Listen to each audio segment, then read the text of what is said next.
গল্পের আসর বাই অগ্নিনা চ্যানেলে আপনারা শুনছেন এরিক মারিয়া রিমার্কের লেখা দ্য নাইট ইন লিসবন। আজ এর 9ম পর্ব।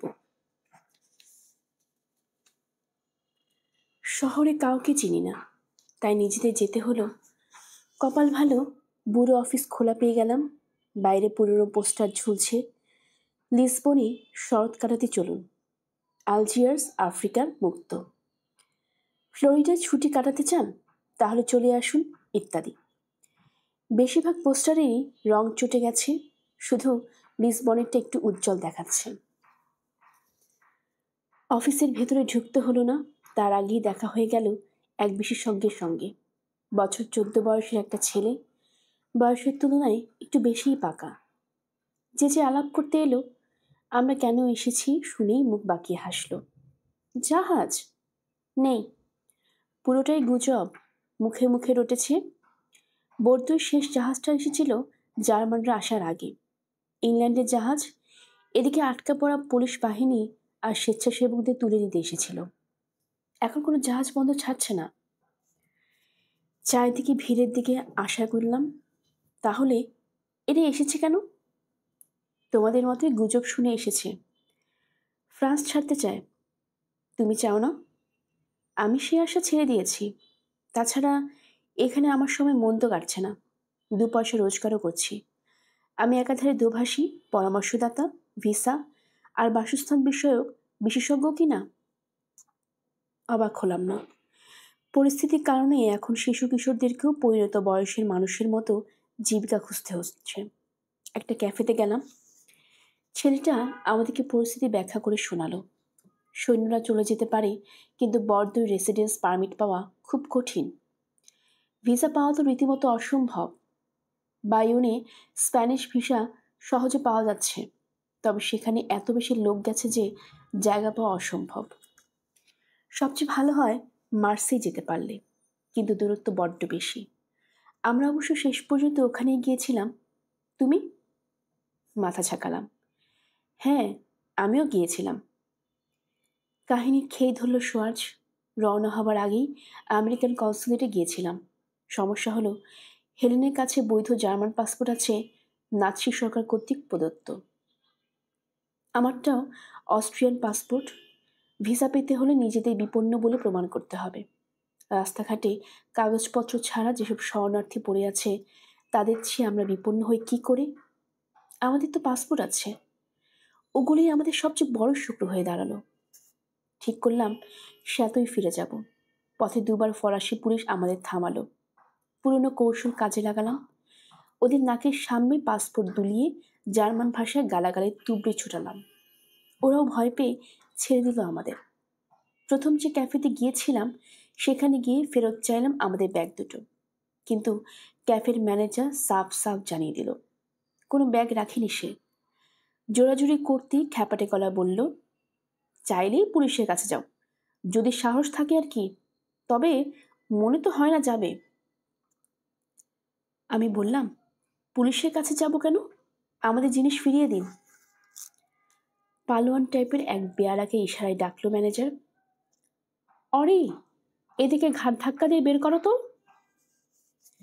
হাতা গুটিয়ে এগিয়ে এলো অরি।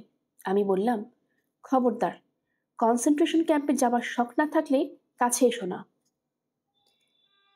মুখ খিচিয়ে বলল ওরি, কে পাঠাবে আমাকে? তুমি? আমি গলা চড়া করে বললাম, যেতে চাও না? বেশ, সার্জেন্ট, গুলি করো ওকে। ধাপ্পাটায় কাজ হলো।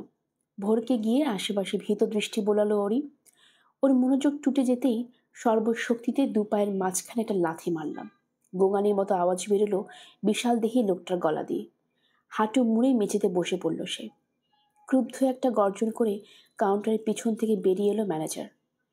হাতে মুন্ডরে মতো একটা মদের বোতল উল্টো করে ধরে রেখেছে।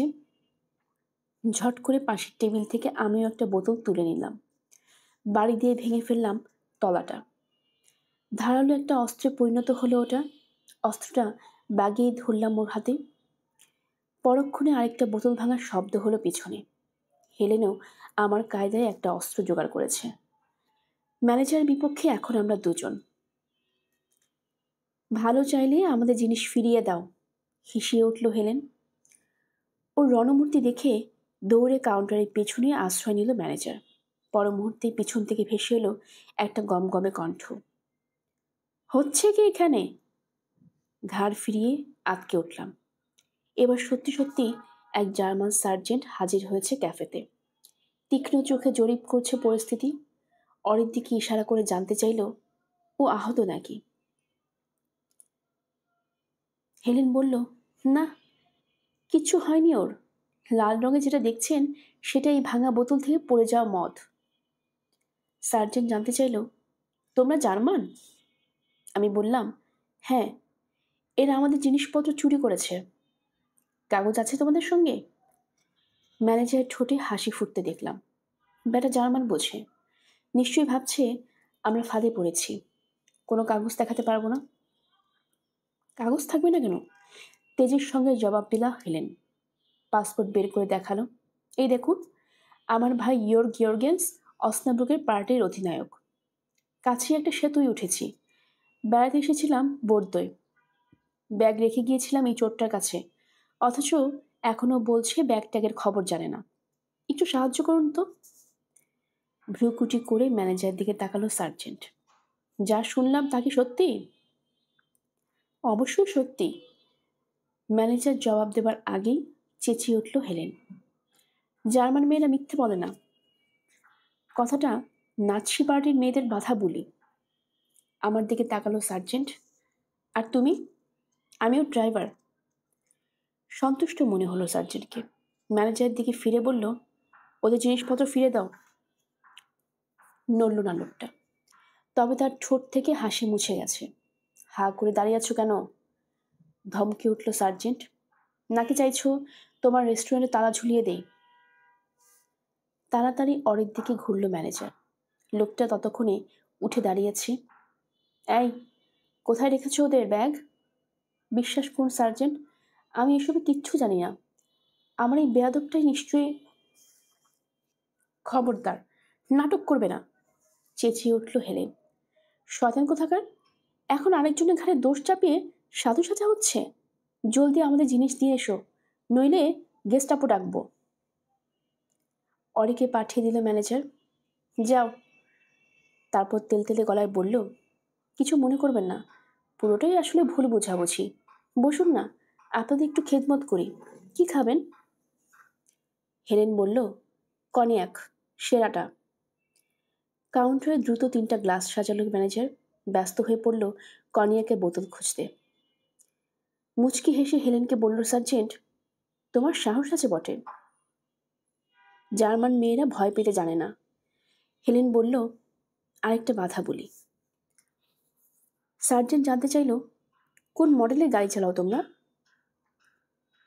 তার চোখের দিকে তাকিয়ে অম্লান বদনে বললাম, মার্সিডিস। ফোর্ডের পছন্দের গাড়ি, আমাদেরও। মাথা ঝাঁকালো সার্জেন্ট। এবার উদাস গলায় বলল, এই জায়গাটা বেশ সুন্দর, তাই না? দেশের মতো নয়, তবে একেবারে খারাপও না। কি বলো? হ্যাঁ সুন্দর, তবে জার্মানির সঙ্গে তুলনা চলে না। পানাহার হলো। কনিকটা সত্যিই ভালো। খানিক পরেই আমাদের ব্যাগ দুটো নিয়ে ফিরে এলো অরে। ভেতরটা দেখে নিলাম। না, কিছু খোয়া যায়নি। সার্জেন্টকে জানালাম, সব ঠিক আছে? অরের দিকে ইশারা করলো ম্যানেজার। সব ওর দোষ, ওর কারণেই আজ হেনস্থা হলাম। অরে, তোমার চাকরি খতম, এক্ষুনি বিদায় হয়ে যাও এখান থেকে।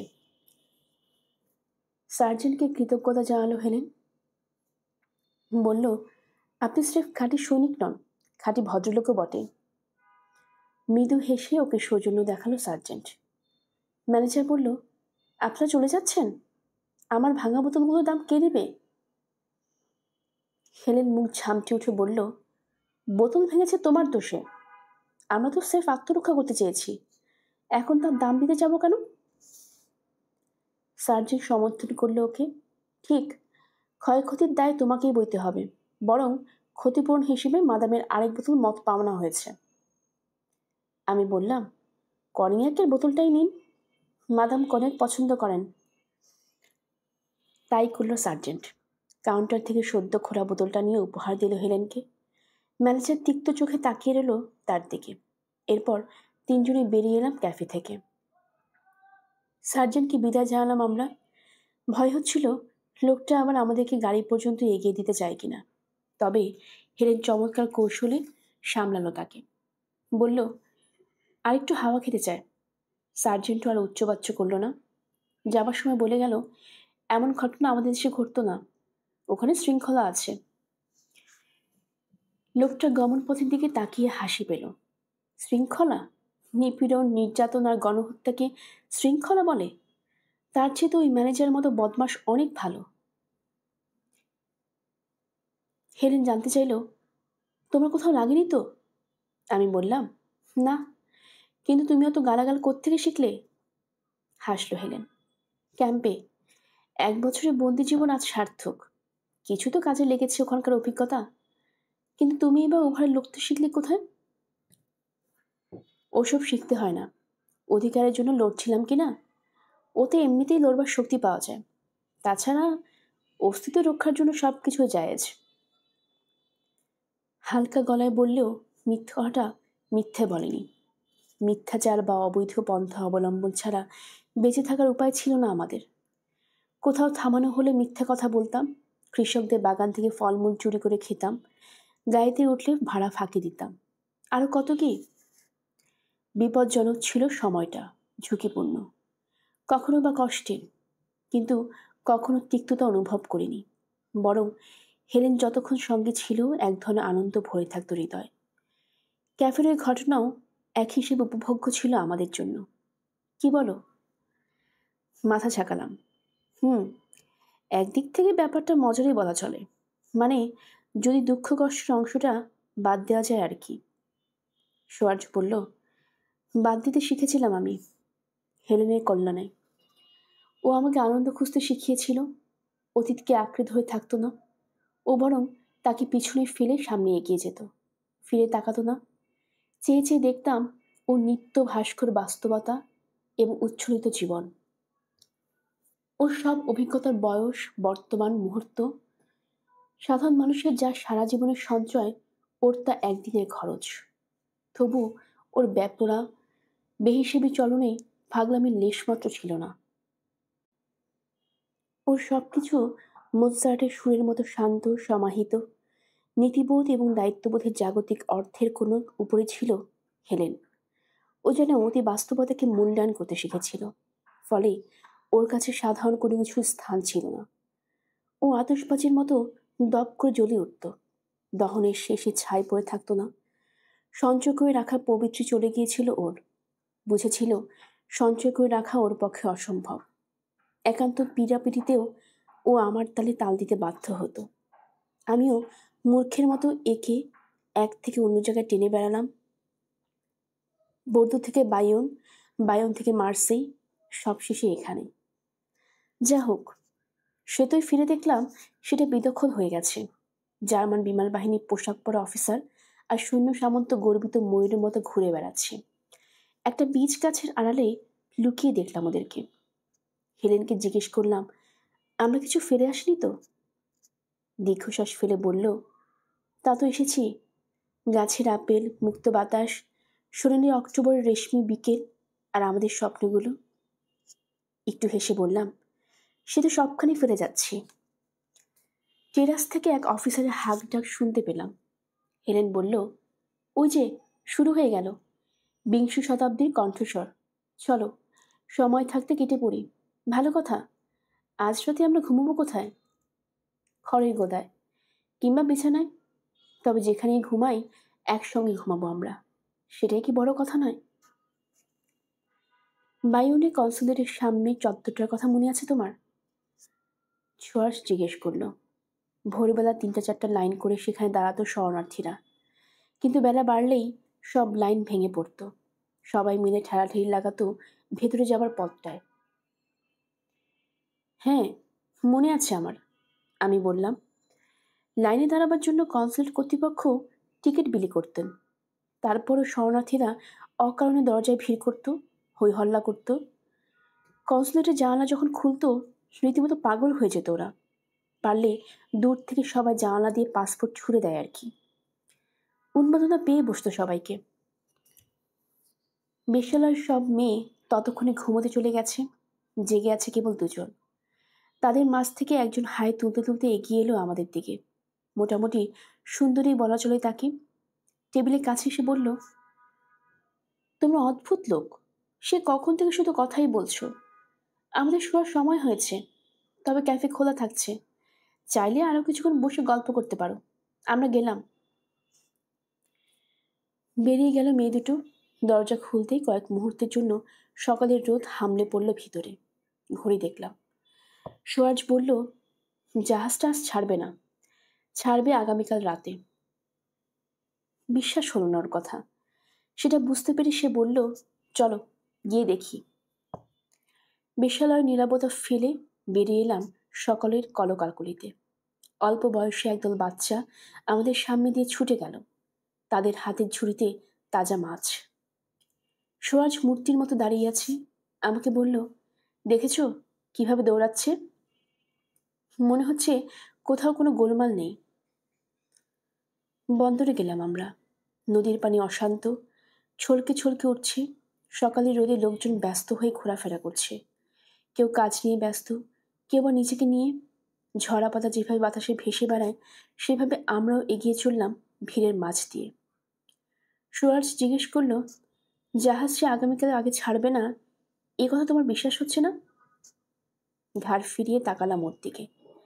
উজ্জ্বল আলোয় ফুটে উঠেছে মলিন ক্লান্ত চেহারা। বললাম, ঝুঁকি নেওয়া সম্ভব নয় আমার পক্ষে। তুমিই তো প্রথম বলেছিলে আজ ছাড়বে।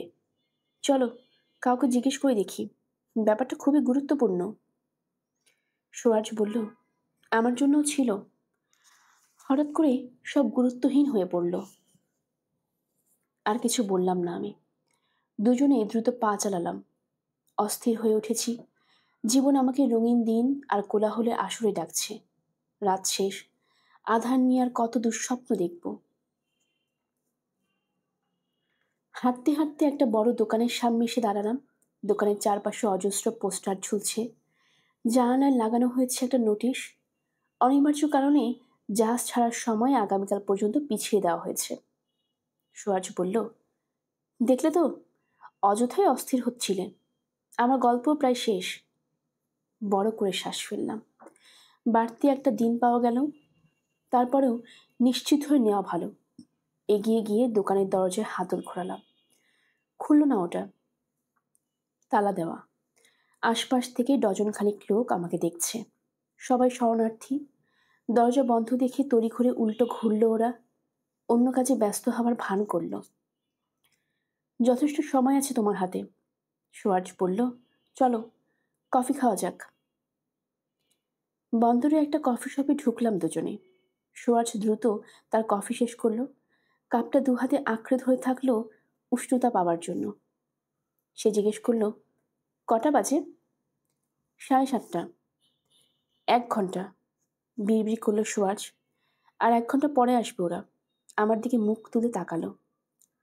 তোমাকে আমি কোনো দুঃখের কাহিনী শোনাতে চাইনি, কিন্তু শেষ পর্যন্ত বোধ হয় সেরকমই দাঁড়াচ্ছে, তাই না? আমি বললাম, মোটেই না। না, তাহলে কাহিনীটা কেমন মনে হচ্ছে তোমার কাছে? প্রেমের কাহিনীর মতো। স্বস্তি ফুটল সুরাজের চেহারায়। মৃদু গলায় বলল, ধন্যবাদ। নিজেকে গুছিয়ে নিয়ে এরপর আবার বলতে শুরু করলো তার গল্প। কাহিনীর করুণ অংশটার সূচনা হলো বিয়ের ইচ্ছে। গুজব শুনেছিলাম সেন্ট জাদুদাজ থেকে একটা ছোট জাহাজ ছাড়ছে, কিন্তু সেখানে গিয়ে তারও কোনো সত্যতা পেলাম না। ওখান থেকে যখন হোটেলে ফিরে এলাম, হেলেনকে মেঝেতে পড়ে থাকতে দেখলাম।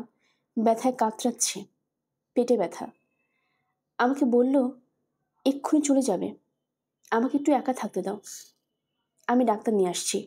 না, খবরদার, ডাক্তার ডাকবে না। বললাম তো ঠিক হয়ে যাবে, তুমি এখন যাও, 5 মিনিট পরে এসো। আবার বলছি ডাক্তার ডেকো না। ওটুকু বলতেই ওর দম বেরিয়ে যাওয়ার জোগাড়। হাত নেড়ে আমাকে চলে যেতে ইশারা করলো। চোখে মুখে এমন এক কাতর আকুতি ফুটে উঠল যে আমার না শুনে উপায় রইল না। হোটেলের বাইরে এসে কিছুক্ষণ চুপচাপ দাঁড়িয়ে রইলাম। মন মানছিল না কিছুতেই, তাই খোঁজ নিলাম ডাক্তারের। জানতে পারলাম কাছেই দুবোয়া নামের এক ডাক্তার থাকেন। তার বাড়িতে ছুটে গেলাম। আমার কথা শুনে দ্রুত তৈরি হয়ে নিলেন ভদ্রলোক। চলে এলেন হোটেলে। হেলেন তখনও বিছানায় শুয়ে, সারা মুখ ঘামে ভেজা। একটু শান্ত লাগছিল। আমাদেরকে দেখে রেগে গেল। বলল, তুমি শেষ পর্যন্ত ডাক্তার নিয়েই এলে? ডাক্তার দুবোয়া ছোট ছোট কদমে এগিয়ে গেলেন ওর দিকে। হেলেন বলল, আমার কিছু হয়নি ডাক্তার। দুবোয়া হাসলেন। বললেন, হয়েছে কি হয়নি সেটা ডাক্তারকে বুঝতে দিলে কি ভালো হয় না ম্যাডাম? ব্যাগ খুলে নিজের সরঞ্জাম বের করতে শুরু করলেন তিনি। দীর্ঘশ্বাস ফেলে আমার দিকে তাকালো হেলেন।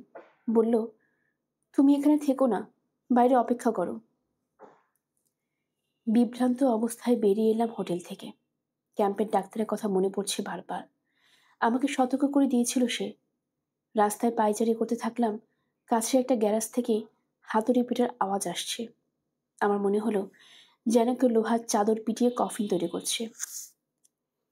কতক্ষণ বাইরে পায়চারি করেছে জানি না। হঠাৎ ডাক্তারকে বেরিয়ে আসতে দেখলাম। তার চেহারায় কিসে যেন ছাপ। অমঙ্গল আশঙ্কায় কেঁপে উঠল আমার বুক। ডাক্তার দুবোয়া কাছে এসে বললেন, আপনার স্ত্রী? তারপরে চুপ হয়ে গেলেন। যদি কিছু বলতে চান তো সরাসরি বলুন, নইলে বলারই দরকার নেই, ক্ষুব্ধ গলায় বললাম আমি। একটু হাসলেন দুবোয়া। তারপর প্যাড বের করে খসখস করে একটা প্রেসক্রিপশন লিখলেন। সেটা বাড়িয়ে ধরলেন আমার দিকে। বললেন, এটা নিন, দোকান থেকে ওষুধটা নিয়ে আসুন। প্রেসক্রিপশনটা ফেরত দিতে ভুলবেন না। পরের বার আবার ওষুধ কিনতে গেলে ওটা দেখাতে হবে। প্রেসক্রিপশন ছাড়া এই ওষুধ বিক্রি করে না। কাগজটা নিলাম। জিজ্ঞেস করলাম, কি হয়েছে ওর? এমন কিছু যাতে আপনার কিছুই করার নেই। তবুও বলুন, হেয়ালি করবেন না, সত্যটা জানতে চাই আমি। আমার কথার জবাব দিলেন না ডাক্তার। বললেন, আপনি বরং ওষুধের দোকানে যান, ওষুধটা জরুরি। কি ওষুধ লিখেছেন? একটা শক্তিশালী ঘুমের ওষুধ। প্রেসক্রিপশন না থাকলেই এই ওষুধ কিনতে পারবেন না। আপনার ফি কত দিব? ফি লাগবে না, বলে হাঁটতে শুরু করলেন ডাক্তার দুবোয়া। মোড়ের কাছে গিয়ে ফিরে তাকালেন। ওষুধটা আপনার স্ত্রী হাতের কাছে রাখবেন, যাতে সহজে খুঁজে পান। ওকে কিছু বলতে যাবার দরকার নেই, উনি সব জানেন। ডাক্তারের কথায় কান না দিয়ে ছুটে গেলাম হেলেনের কাছে। জিজ্ঞেস করলাম, এসবের অর্থ কি হেলেন? তুমি অসুস্থ, তবু সে কথা স্বীকার করছো না কেন? বিরক্ত করো না তো, আমাকে আমার মতো বাঁচতে দাও। এই নিয়ে কথা বলতে চাও না? মাথা নাড়ল হেলেন। বলার মতো কিছু নেই। যদি বলতে হয়তো সাহায্য করতে পারতাম তোমাকে। না জোসেফ, এবার তুমি আর আমাকে সাহায্য করতে পারবে না। যদি পারতে আমি নিশ্চয়ই খুলে বলতাম। দেগার একটা ড্রয়িং এখনো আমার কাছে আছে, বিক্রি করতে পারবো। বিয়েরিসে পয়সাওয়ালা লোকের অভাব নেই, অনেক টাকা দিবে। আমি তোকে হাসপাতালে ভর্তি করাবো। আমাকে বাধা দিয়ে বলল হেলেন, কিসের জন্য? ইয়র্ক যাতে আমাকে হাসপাতাল থেকে সহজে গ্রেফতার করতে পারে। তাছাড়া ওতে কোনো লাভও হবে না, বিশ্বাস করো। হাসপাতালে গেলেও সারবে না? ওষুধটা কি এতই খারাপ? হেলেন আমার প্রশ্নের জবাব দিল না। ওর শ্রান্ত অসুস্থ চেহারার দিকে তাকিয়ে আর পিড়াপিড়ি করতে ইচ্ছে হলো না। ঠিক করলাম ডক্টর দুবোয়ার কাছ থেকে যা জানার জেনে নেব। জেনেছিলে নিশ্চয়ই? সুয়াসকে জিজ্ঞেস করলাম। কি হয়েছিল তোমার স্ত্রী? ক্যান্সার? হ্যাঁ। আরও আগেই সন্দেহ করা উচিত ছিল আমার।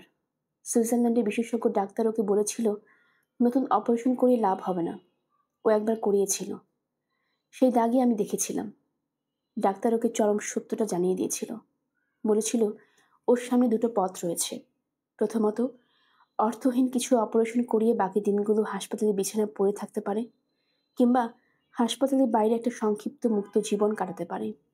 এও বলেছিল হাসপাতাল থাকলেই যে বেশি দিন বাঁচবে তার কোনো নিশ্চয়তা নেই। এতে দ্বিতীয় পথটাই বেছে নিয়েছিল হেলেন। জানতে চাইলাম, তোমাকে বলল না কেন? অসুখকে ঘৃণা করত, অগ্রাহ্য করতে চেয়েছিল রোগটাকে। নিজেকে অপবিত্র লাগত ওর, যেন দেহের ভেতরে কিছু নোংরা কীট ঘুরে বেড়াচ্ছে। এমনটা মনে হতো। হয়তো ভেবেছিল সে কথা জানলে আমার মধ্যে ওর প্রতি বিরাগ জন্মাতে পারে। তুমি তো পরে সব জেনে গেলে, তখন আর কথা বলিনি। খুব কম। ও বিষয়টা নিয়ে আলোচনা করতে চাইতো না। কথাবার্তা যা বলার ডক্টর দুবয়ের সঙ্গেই বলেছিল। তার কাছ থেকে আমি সব জানতে পারি। উনি আমাকে আরও কিছু ওষুধ লিখে দিয়েছিলেন। বলেছিলেন ধীরে ধীরে ব্যথা বাড়বে, ব্যথা কম থাকতে থাকতেই যদি মারা যায় সেটা নাকি পরম সৌভাগ্য বলে ধরতে হবে। আমি অবশ্য ওসব আর বলতে চাইনি হেলেনকে। ও চাইনি আমি বলি। আমাকে হুমকি দিত, বাড়াবাড়ি করলে আত্মহত্যা করবে। আমিও তাই ওর মতো থাকতে দিলাম ওকে। ব্যথায় ছটফট করে ভান দেখাতাম নির্দোষ পেটের সমস্যায় ভুগছে, সব ঠিক হয়ে যাবে। বিয়ের সারবার সময় ঘনিয়ে এলো। ততদিনে আমরা পরস্পরের সঙ্গে অভিনয় দক্ষ হয়ে উঠেছি। এড়িয়ে চলতে শিখেছি ভয়াল সত্যকে। সেই সঙ্গে আরেকটা ব্যাপার ঘটল। সময় হিসেব রাখতে ভুলে গেলাম আমরা। শুরুতে দুশ্চিন্তায় ভুগতাম, না জানি আর কতদিন বাঁচবে হেলেন, কবে না জানি একা হয়ে যাব। কিন্তু অভিনয় করতে করতে একসময় যেসব ভাবনা দূর হয়ে গেল মাথা থেকে, ব্যস্ত হয়ে পড়লাম বর্তমানকে নিয়ে। হেলেন জাগলেই দিনের শুরু, ও ঘুমোলে দিনের শেষ। তারিখ যা হয় হোক, ওকে হারাবার ভয় অবশ্য কখনোই দূর হয়নি। কিন্তু সেই ভয় আমাদের জীবনযাত্রাকে প্রভাবিত করত না। মেঘ হয়ে ছায়া ঢেকে দিত না, বরং পুরো দেয়ালের মতো বাকি সব দুর্ভাবনাকে ঠেকিয়ে রাখত। হেলেনের ওই অবস্থা আমার যে কিছু করার নেই তা মেনে নিয়েছিলাম। আর মৃত্যুকে একবার মেনে নিতে পারলে সবকিছুই সহজ হয়ে যায়। ইতিমধ্যে শীত নেমেছে। দেগে রাখা ছবিটা নিয়ে ঘুরতে শুরু করলাম। ওটা বিক্রি করতে পারলে আমেরিকা যাওয়ার ভাড়া জোগাড় হয়ে যাবে। কিন্তু অনেক জায়গা ঘুরেও কোথাও ন্যায্য দাম পেলাম না। বাধ্য হয়ে কাজ খুঁজতে হলো। ক্ষেত খামারে চাষাবাদ করলাম, কখনো বা মজুর হয়ে ওজন বইলাম। খারাপ লাগেনি, কারণ আমি একা নই। অনেক শিক্ষিত ও উঁচু বংশের লোকও আমার সঙ্গে ছোটোখাটো এসব কাজ করতো পেটের দায়ে। যারা আমাদের কাজ করাতো তারা আমাদের দুরবস্থার সুযোগ নিতে দ্বিধা করতো না। খুব কম পয়সা দিত, কখনো বা একবেলা খাবার, কেউ কেউ আবার রাতে ঘুমোবার জায়গা দিয়ে খালাস। কোনো কিছুই না দিয়ে দূর দূর করে তাড়িয়েছে এমন বদমাশের দেখাও পেয়েছি সে সময়। যা হোক, ওভাবেই কষ্টের সৃষ্টি মার্সেই পৌঁছাই আমরা। তুমি কখনো গেছো ওখানে? যায়নি কে? আর সে কারণেই ফরাসি পুলিশ আর গেস্টাপোর এত দৌরাত্ম্য মার্সেই। কনসুলেটের সামনে থেকে যখন যাকে খুশি ধরে নিয়ে যাচ্ছে। আমরাও আরেকটু হলে ধরা পড়তাম, সুরাজ বলল। কপাল ভালো, মার্সেই বৈদেশিক দপ্তরের প্রিফেক্ট খুব ভালো মানুষ ছিলেন। সাধ্যমতো চেষ্টা করতেন রিফিউজিদের বাঁচাতে। আমি তখন আমেরিকান ভিসা পাওয়ার স্বপ্নে বিভোর, যেন ভিসা পেলে ক্যান্সারও সেরে যাবে। তবে সেটা পাওয়া যে কত কঠিন তা তো জানো। ভিসার পাওয়ার পূর্ব শর্ত হলো হয় নিজেকে বিপন্ন প্রমাণ করতে হবে, কিংবা আমেরিকানদের বানানো মেধাবী মানুষদের তালিকায়, মানে ডাক্তার, ইঞ্জিনিয়ার, সাহিত্যিক, শিল্পী, বিজ্ঞানীদের তালিকায় নাম থাকতে হবে। আমার মতে শর্তটা খুবই নিষ্ঠুর। সাধারণ মানুষ থেকে বিপদে না পড়া পর্যন্ত গণায় ধরা হচ্ছে না, যেন মেধাবী তাদের চেয়ে অনেক ঊর্ধ্বে। নাৎসিদের আর্যনীতির সঙ্গে এর পার্থক্য কোথায়? আমি বললাম, চাইলেও তো ওরা সবাইকে আমেরিকা জায়গা দিতে পারবে না। সুরাজ ফুঁসে উঠল। কেন পারবে না? জবাব দিলাম না। দিয়ে বিশেষ লাভ হবে না, লোকটা খেপে গেছে। বেশ, ধরে নিলাম সবাইকে নেওয়া সম্ভব নয়। তাহলে সবচেয়ে দুর্ভাগ্যদের নিক, নাম ডাকে দরকার কি? এবারও চুপ করে রইলাম। সুরাজের রাগের কারণ বুঝতে চাইছি। ওর পাসপোর্টে তো আমেরিকার ভিসা রয়েছে, এর বেশি আর কি চাই সে? অমর স্ত্রীকে নিয়ে ভিসা পেল কিভাবে, সেটাই বিস্ময়। আমেরিকান সরকার শুধু তাদেরকে ভিসা দেয় যারা আমেরিকায় গিয়ে সরকারে বোঝা হয়ে দাঁড়াবে না। আর তার নিশ্চয়তা হিসেবে আমেরিকান কোনো নাগরিকদের দেয়া হলফনামাও জমা দিতে হয়। সুরাজকে কে দিয়েছিল সেই হলফনামা? আমার চিন্তাধারা বোধহয় বুঝতে পারল সে। বলল, আমেরিকা কাউকে আমি চিনতাম না, কিন্তু একজনের কাছ থেকে নিউ ইয়র্কে একটা ঠিকানা পেলাম।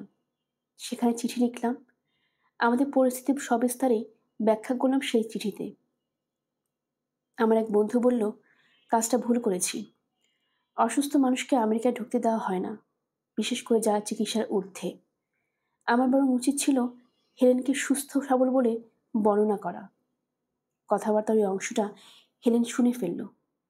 শুনবে নাই বা কেন? পুরো মার্সেই তখন সবার মুখে মুখে আমেরিকান ভিসা নিয়ে আলোচনা। সেদিন সন্ধ্যায় ক্যানবির একটা রেস্টুরেন্টে গেলাম আমরা। একটু দমে গেলেও তখন পর্যন্ত হাল ছাইনি আমি। আশা করছিলাম সহৃদয় কোনো ডাক্তারকে পাব, আমাদের প্রতি দয়া বরবশ হয়ে যিনি হেলেনের সুস্থতার একটা ভুয়া সার্টিফিকেট দেবেন। ইতিমধ্যে ওর ক্যাম্পের প্রিফেক্টকে চিঠি লিখেছি। আমরা যে বিপন্ন সেটা উল্লেখ করে তিনি যেন ভিসার জন্য একটা সুপারিশপত্র পাঠান। থাকার মতো একটা ঘরও জোগাড় হয়েছে আমাদের।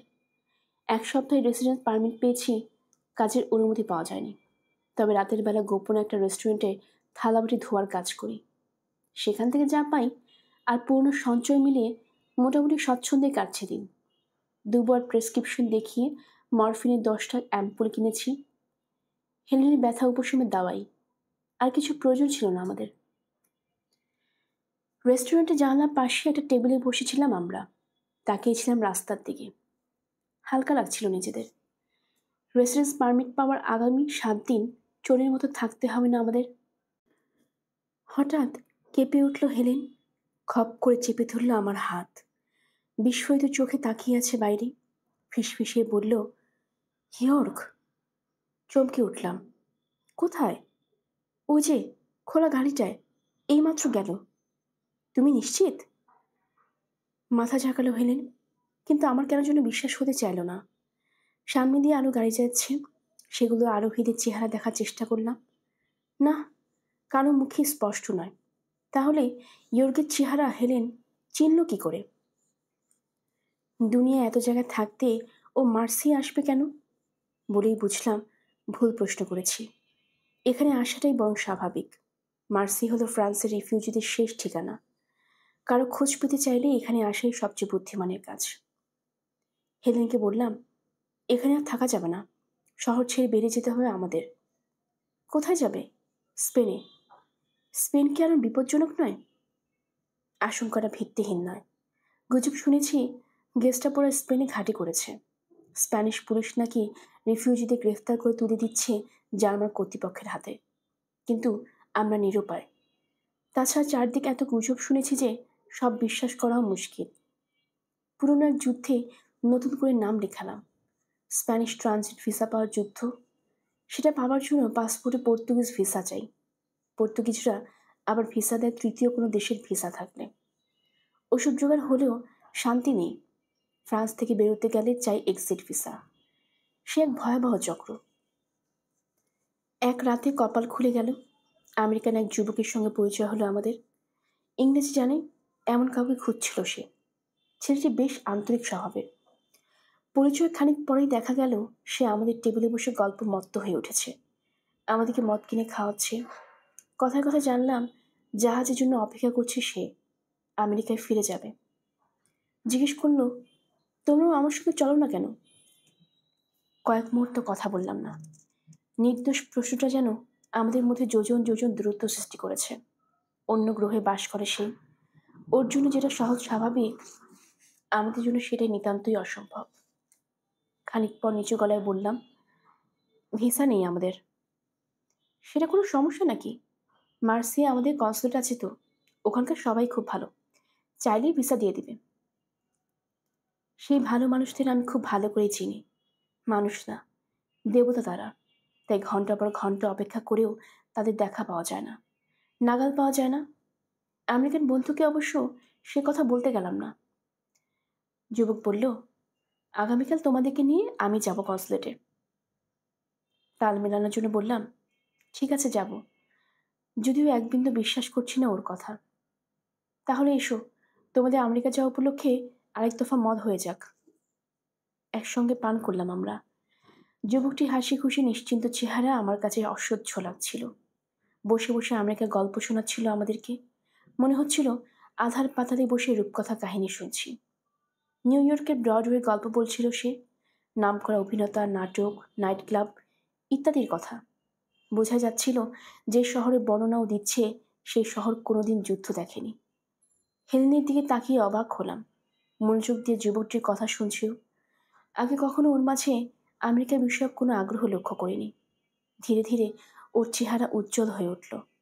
এমনকি একটা সময় যখন যুবকটি একটা বিখ্যাত নাটকের কথা বলল, হেলেন কথা আদায় করে নিল।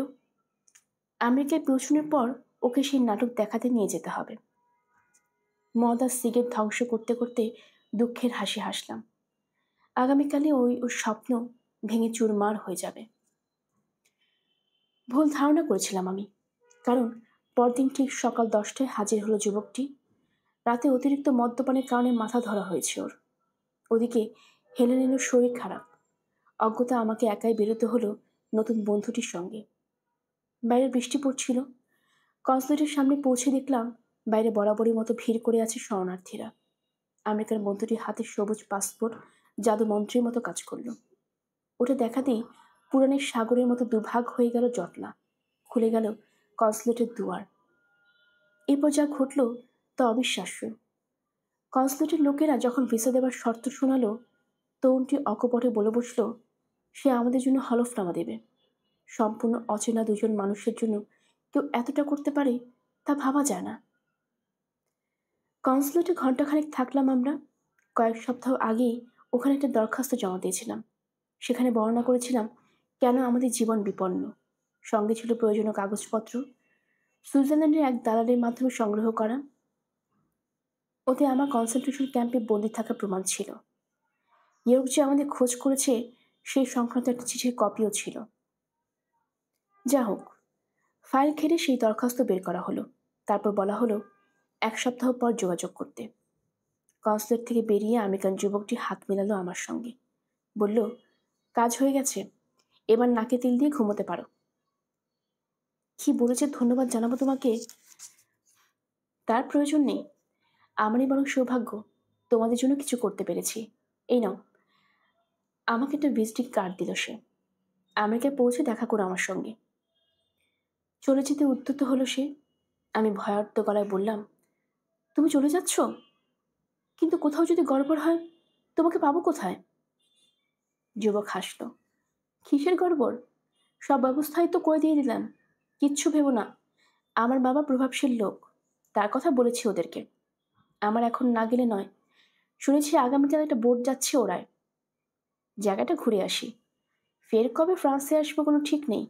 যতটা পারি এক্ষুনি বেরিয়ে নেওয়া ভালো। চলে গেল সে। সঙ্গে সঙ্গে কজন রিফিউজি ঘিরে ধরল আমাকে। কথাবার্তা শুনে বুঝে নিয়েছে ঘটনা। ওরা যুবকের সাহায্য নিতে চায়। ওর ঠিকানা জানি না বলে কাটে যেতে চাইলাম। বিনিময়ে ওদের তরফ থেকে পেলাম একরাশ গালাগাল। টিকতে না পেরে যুবকের ভিজিটিং কার্ড দেখতে দিলাম ওদেরকে। আমেরিকার ঠিকানা লিখে নিতে দিলাম। এও বললাম, কোনো লাভ নেই, ছেলেটা আগামীকালে ওরাই চলে যাচ্ছে। রিফিউজিরা একগুয়ের মতো জানালো প্রয়োজনে বন্দরে গিয়ে তাকে পাকড়াও করবে। মিশ্র এক অনুভূতি নিয়ে হোটেলে পথ ধরলাম। কার্ডটা রিফিউজিদের দেখতে দিয়ে সব পণ্ড করলাম কি না কে জানে। যুবকটি খেপে গিয়ে যদি কনসুলেটে আমার বিরুদ্ধে নালিশ করে বসে। অবশ্য এমনিতে পুরোটা অসম্ভব বলে মনে হচ্ছে। ভিসা হয়তো এমনিতে পাবো না। ঘরে ফিরে হেলেনকে সব খুলে বললাম। শুনেও স্মিত হাসল। খুব শান্ত দেখাচ্ছে ওকে। সাবজেক্ট নেওয়া একটা কামরায় উঠেছি আমরা। বাড়িওয়ালি একটা ক্যানারি পাখি থাকে আমাদের ঘরে। খাঁচায় বসে গলা ছেড়ে গান গাইছে ওটা। থামাথামি নেই। আর পাখিটা গান শুনে একটা বেড়াল উঠে এসেছে জানালায়। লোভী চোখে তাকিয়ে আছে খাঁচার দিকে। হয়তো পাখিটাকে খাওয়ার স্বপ্ন দেখছে।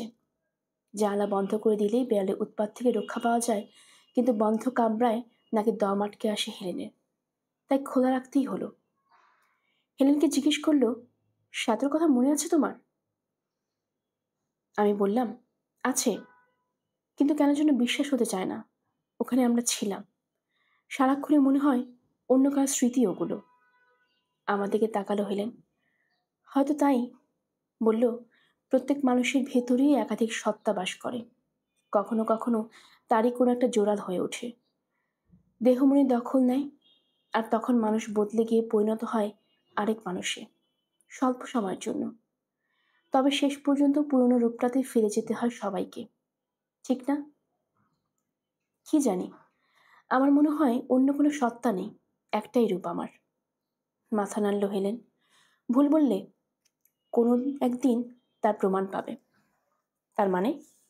বাদ দাও, বিড়ালটাকে দেখো আর পাখিটাকে, মনের আনন্দে গান গাইছে, অথচ কয়েক ফুট দূরেই অপেক্ষা করছে মৃত্যু। বিড়ালটা ওকে নাগালে পেলে তো খাঁচার ভেতরে সম্পূর্ণ নিরাপদ। শব্দ করে হাসল হেলেন। খাঁচার ভেতরে নিরাপদ?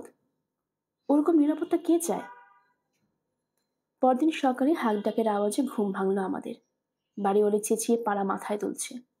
কি হয়েছে কে জানে, তাড়াতাড়ি কাপড় পরে তৈরি হয়ে নিলাম, প্রয়োজনে যাতে পালিয়ে যেতে পারি।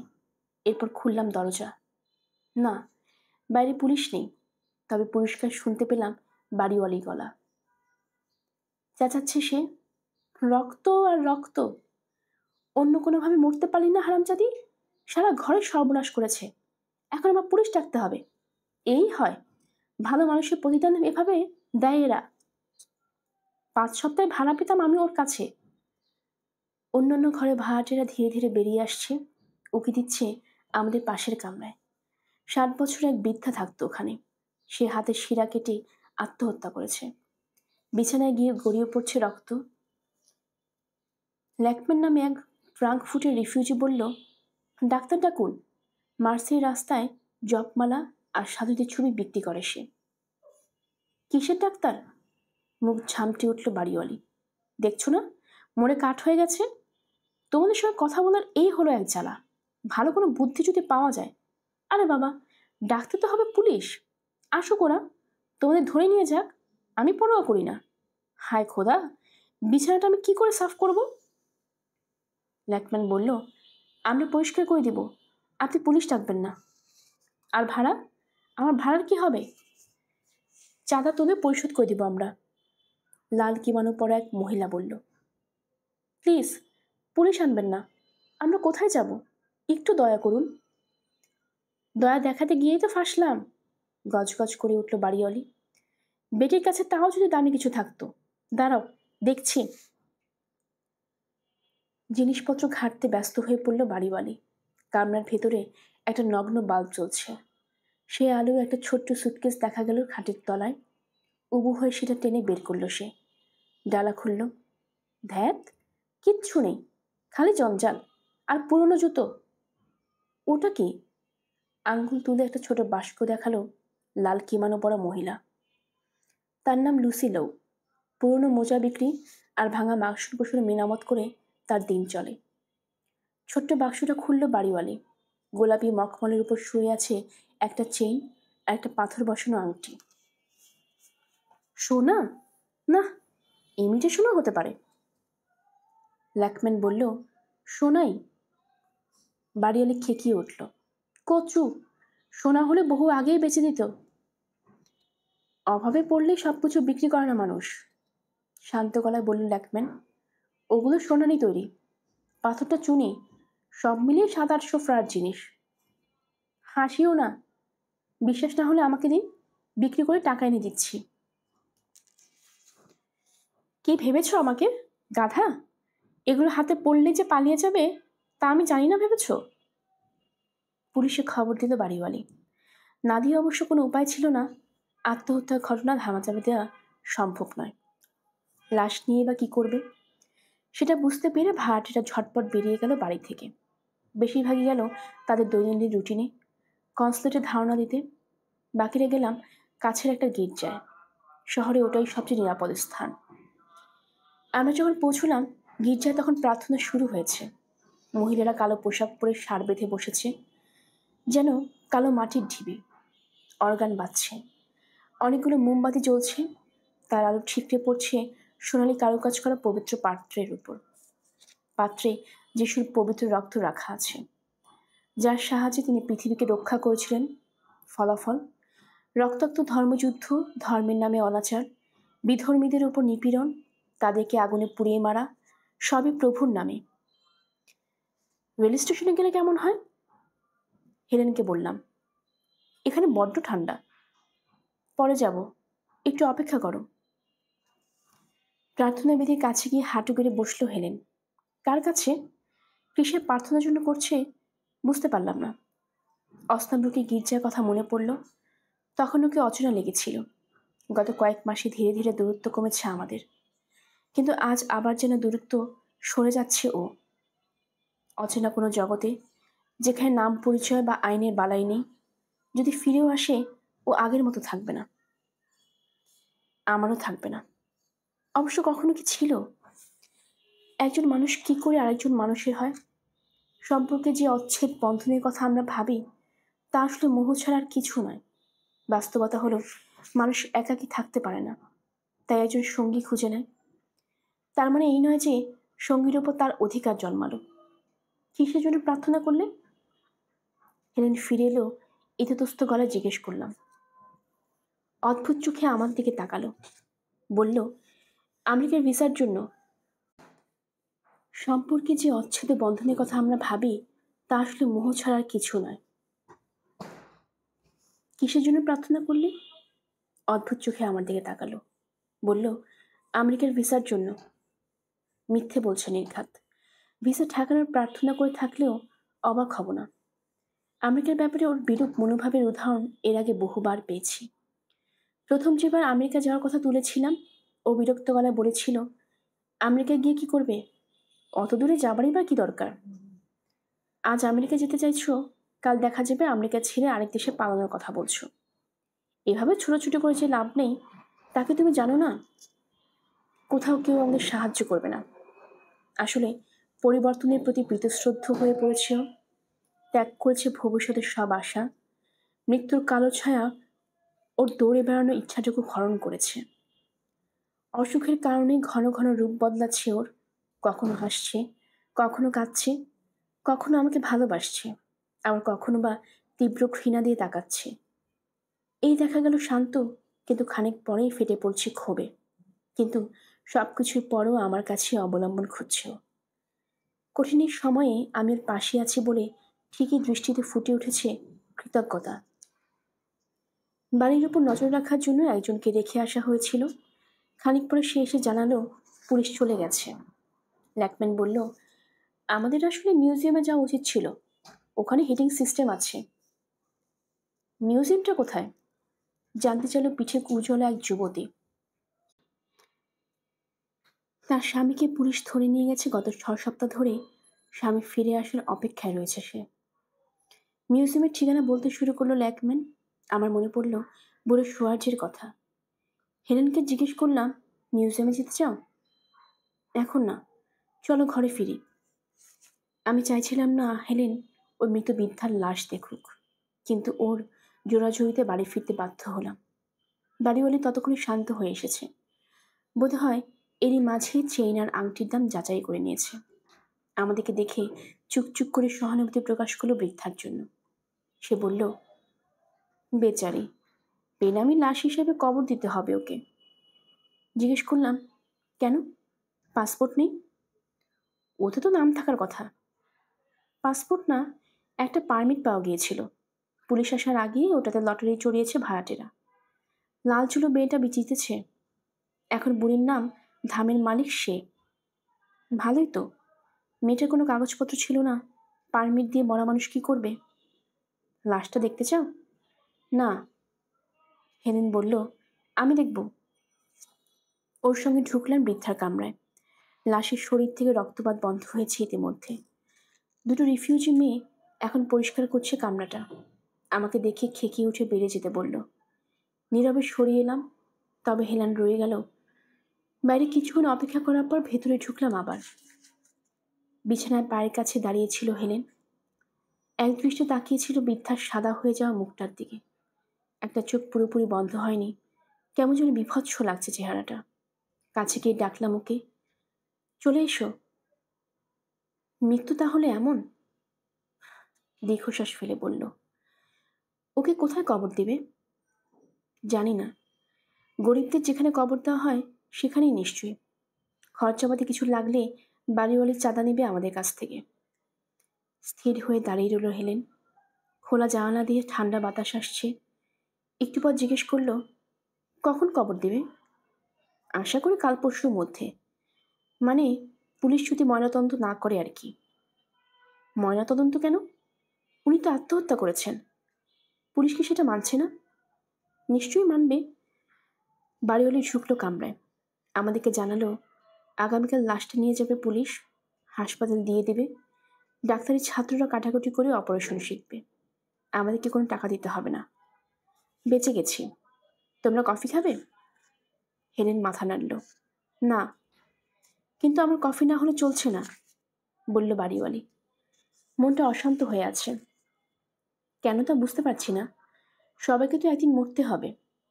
হেলেন বলল, ঠিক, কিন্তু কেউ সেটা বিশ্বাস করে না। সেদিন গভীর রাতে ঘুম ভেঙে গেল আমার। চোখ মেলে দেখলাম হেলেন বিছানায় পিঠ খাড়া করে বসে আছে। আমাকে জাগতে দেখে জিজ্ঞেস করলো, গন্ধটা তুমি পাচ্ছ? কিসের গন্ধ? লাশ পচা গন্ধ। আমি সহ্য করতে পারছি না, জানালাটা বন্ধ করে দাও। গন্ধ তো নেই হেলেন, এত তাড়াতাড়ি গন্ধ ছড়ায় না, কিন্তু আমি পাচ্ছি। হয়তো ফুলের গন্ধ। বিল্ডিংয়ের লোকেরা লাশের ঘরে ফুল দিয়েছে, বিকেলে দেখলাম। ফুল দিয়ে লাভ কি? কাল তো ওর লাশটা কেটে টুকরো টুকরো করে ফেলা হবে, তারপর বিক্রি করে দেওয়া হবে চিড়িয়াখানার পশুর খাদ্য হিসেবে। কে বলেছে? মোটেই ওরকম কিছু করবে না। কাজ হয়ে গেলে সরকারি খরচে কবর দিবে, কিংবা আগুনে পুড়িয়ে ফেলবে। হেলেনকে জড়িয়ে ধরতে চাইলাম, কিন্তু আমাকে ঠেলে দিল। ভয়ার্ত গলায় বলল, আমি চাই না কেউ আমাকে ওভাবে কেটে টুকরো টুকরো করুক। তোমাকে কেন কাটতে যাবে? আমার কথা যেন শুনতে পেল না ও। বলল, কথা দাও, আমার লাশ তুমি ওদেরকে নিতে দেবে না, কাটতে দেবে না। ঠিক আছে, কথা দিলাম। বেশ, এখন যাও, জানালাটা বন্ধ করো। গন্ধটা আবারও পাচ্ছি আমি। তর্ক না করে নেমে পড়লাম বিছানা থেকে। জানলার বাইরে চাঁদের আলো, চৌকাঠে বিড়ালটা বসে আছে। চাপড় দিয়ে তাড়ালাম ওটাকে, তারপর টেনে বন্ধ করলাম জানলার পাল্লা। হেলেন জানতে চাইল, কিসে আওয়াজ করলো? বেড়ালটা দেখেছ, ও গন্ধ পেয়ে হাজির হয়েছে। বিড়ালটা রোজই চৌকাঠে বসে থাকে ক্যানারি পাখিটাকে খাওয়ার লোভে। এখন ঘুমাও হেলেন, সব তোমার কল্পনা। পাশের কামরা থেকে কোনো গন্ধ আসছে না। তাহলে গন্ধটা নিশ্চয়ই আমার শরীর থেকে আসছে। বাজে কথা বলো না, জ্যান্ত মানুষের শরীর থেকে লাশ পচা গন্ধ বেরোয় না। তাহলে পাচ্ছি কেন? গন্ধটা যেন লাশের না হয়ে থাকে, নিশ্চয়ই আমার। তুমি মিথ্যে বলো না। রাগ ফুটল হেলেনের গলায়। ঈশ্বরের কিরে হেলেন, আমি সত্যি বলছি, এখানে গন্ধ নেই। হয়তো বাইরে থেকে কোনো বাজে গন্ধ ভেসে এসেছিল। দাঁড়াও, ব্যবস্থা নিচ্ছি। ঝুঁকে নিজের ব্যাগ তুলে নিলাম। ইদানিং ফেরিওয়ালা কাজ ধরেছি। রাস্তায় রাস্তায় ভিন্ন ধরনের প্রসাধনের সামগ্রী বিক্রি করি। ব্যাগে কয়েক শিশি পারফিউম রয়েছে, তাই ওখান থেকে একটা শিশি বের করলাম, খানিকটা ছিটিয়ে দিলাম বিছানায়। বললাম, দেখো কেমন সুন্দর গন্ধ বেরোচ্ছে এবার। আমার দিকে অগ্নি দৃষ্টি দিল হেলেন। বলল, তাহলে স্বীকার করছো আমার শরীর থেকে দুর্গন্ধ বেরোচ্ছে? নইলে পারফিউম ছিটাতে গেলে কেন? কিছুই স্বীকার করিনি, করছিও না। গম্ভীর গলায় বললাম, পারফিউম ছিটিয়েছি শুধু তোমাকে শান্ত করতে। তোমার মনের কথা আমি পড়তে পারি জোসেফ। আমার গায়ে গন্ধ পাও তুমি, লাশের গন্ধ। না, অস্বীকার করো না। তোমার চোখ দেখেই সব বুঝতে পারি আমি। আমার দিকে তুমি কিভাবে তাকাও তা আমি খেয়াল করি না ভেবেছ? তোমার সব ভাবনা আমার কাছে পানির মতো পরিষ্কার। ডাক্তারের কথা বিশ্বাস করো না তুমি। তোমার ধারণা আমার অন্য কিছু হয়েছে, আর তুমি সেটা গন্ধ পাও। আমাকে তোমার ঘেন্না হয়, কথাটা স্বীকার করলে নিতে পারো। চুপ করে দাঁড়িয়ে রইলাম। এই অবস্থা তর্ক করতে যাওয়া বৃথা। তাতে যা খুশি বলুক, বলে বুক হালকা করুক। কিন্তু থেমে গেল হেলেন। কাঁপছে সারা দেহ। দুহাতের উপর ভর দিয়ে সামনে ঈষৎ ঝুঁকে গেছে। এ মানুষের অবয়ব নয়, অস্পষ্ট পাণ্ডুর ছায়া মাত্র। চোখ দুটো কোটর থেকে ঠেলে বেরিয়ে এসেছে, ঠোঁটে একগাদা রং। শুতে যাবার আগে লিপস্টিক লাগিয়েছিল, আহত পশুর মতো তাকিয়ে আছে আমার দিকে, যেন লাফিয়ে আমার টুটি কামড়ে ধরবে। শান্ত হতে অনেকটা সময় লাগলো ওর। দোতলায় গিয়ে বয়ম নামে এক রিফিউজির কাছ থেকে কনিয়াক ধার করে আনলাম। বিছানায় বসে দুজনে সেই মদ পান করলাম একসঙ্গে।